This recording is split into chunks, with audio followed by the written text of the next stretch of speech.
नमस्कार, मैं हूं राजमोहन तिवारी और आप जुड़ चुके हैं लाइव बिहार के साथ। उत्तर प्रदेश विधानसभा चुनाव 2022 के लिए बीजेपी और जेडीयू के बीच में बात नहीं बन पाई है और अब जेडीयू के राष्ट्रीय अध्यक्ष लल्लन सिंह ने प्रेस कॉन्फ्रेंस कर यह जानकारी दी है कि जेडीयू अकेले मैदान में उतरेगी। प्रेस कॉन्फ्रेंस में उन्होंने तमाम जानकारियां तो दी ही, लेकिन उनके जुबान पर सबसे ज्यादा नाम उनके पार्टी से केंद्र में मंत्री आरसीपी सिंह का था। शायद लल्लन सिंह यह जताने का प्रयास कर रहे थे कि आरसीपी सिंह फेल हो गए हैं। सबसे पहले हम चाहते हैं कि ये लल्लन सिंह का प्रेस कॉन्फ्रेंस आप देखें, उसके बाद हम आपको और भी बात बताएंगे। और बहुत पहले, हमको लगता है 4-5 महीना पहले, हमारी पार्टी के केंद्र सरकार में माननीय मंत्री श्री आरसीपी सिंह जी ने पार्टी को यह सूचित किया था कि उनकी वार्ता हुई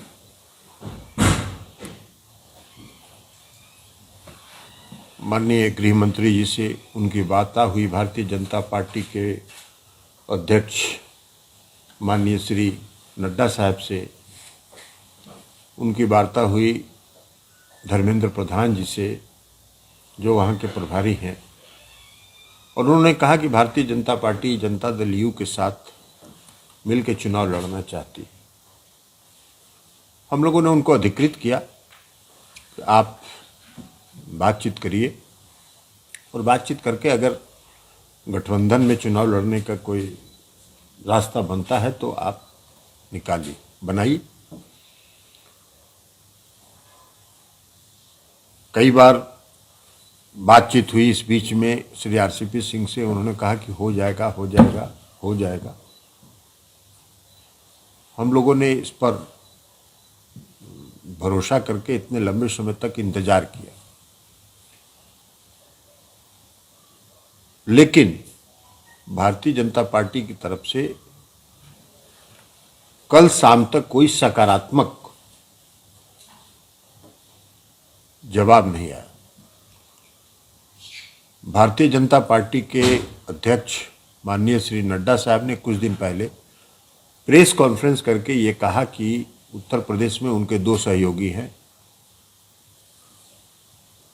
श्री संजय सहनी जी की पार्टी और अपना दल।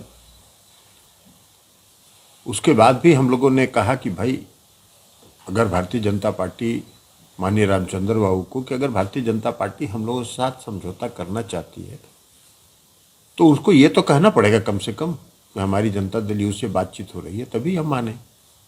उसका भी कोई सकारात्मक जवाब कब तक नहीं आया।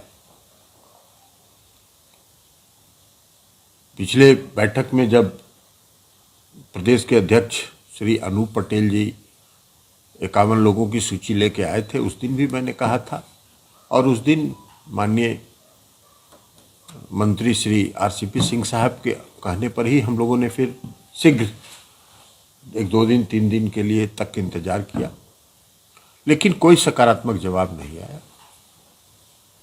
और इसलिए आज जनता दल यूनाइटेड के 26 उम्मीदवारों की सूची, माने विधानसभाओं की सूची, हम लोग आज जारी कर रहे हैं। हमने उस दिन प्रदेश अध्यक्ष को श्री अनूप पटेल जी को अधिकृत किया था, वही आज उस सूची को 26 विधानसभा क्षेत्रों की सूची जारी कर रहे हैं। ये पहली सूची है। दूसरी सूची हम और जारी करेंगे। उम्मीदवार के नाम हम आज इसलिए घोषित नहीं कर रहे हैं कि कई क्षेत्रों में, प्रदेश अध्यक्ष जी का कहना है कि कई क्षेत्रों में कई दावेदार हैं और उसके लिए उनको 2 दिन 3 दिन का समय चाहिए कि कौन उसमें सबसे सशक्त उम्मीदवार हो सकते हैं।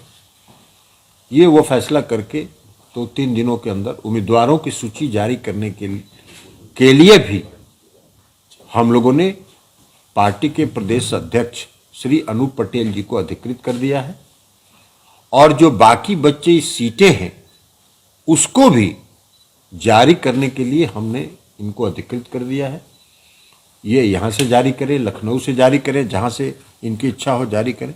तो उम्मीदवार और शेष विधानसभा क्षेत्रों की सूची जारी करने के लिए हम लोगों ने लल्लन सिंह ने साफ तौर पर यह बात कही कि आरसीपी सिंह ने पार्टी को यह जानकारी दी थी कि बीजेपी उत्तर प्रदेश में जेडीयू के साथ मिलकर चुनाव लड़ना चाहती है, जिसके बाद पार्टी ने उन्हें यह अधिकार दिया था कि गठबंधन पर वही बातचीत करें। लेकिन अब तक कोई भी सकारात्मक पहल बीजेपी के तरफ से नहीं की गई, जिसके बाद अंत में जाकर उन्हें यह फैसला लेना पड़ रहा है कि अब जेडीयू अकेले यूपी के चुनाव में मैदान में उतरेगी।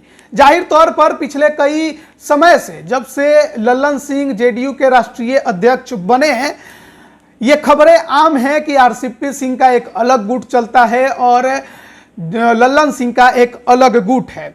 और यह भी कहा जाता है कि 22 सीटों पर समझौते की बात पार्टी के तरफ से आरसीपी सिंह को दी गई थी।